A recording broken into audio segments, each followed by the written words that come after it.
dyan, iwasan yung makipagkarera kasi masyado mataas na ang gasolina. Dapat ang takbo, maintain lang.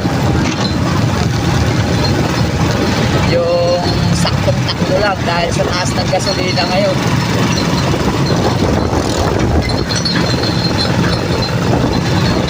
Kung makikipagkarera ka, huwag ka nang mamasada. Pakarera mo na lang yung gasolina mo.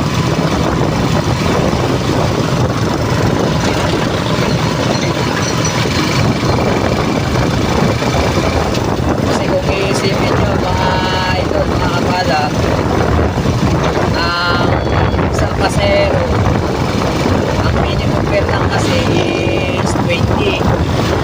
Ngayon ang estudyante kasi minsan may nagbibigay na 20, may nagbibigay na 15. Hindi naman po kasi pwede tayong ibagdag na presyo ng pamasahe kasi alam nyo na, wala pa idinideklara na magtaas ng singil ng pamasahe dahil hindi pa ho yan na-aprobahan. Ang tumataas lang po ay gasolina, pero ang pamasahe po wala pa pong deklara na maningil ka na ganun kalaki kasi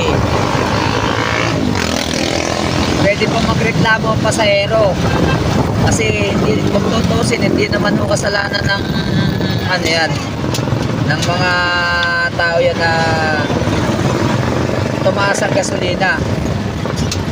Yan po ay talagang mangyayari dahil na sa naging sistema ng gera, kaya pati ho tayo ay naapektuhan.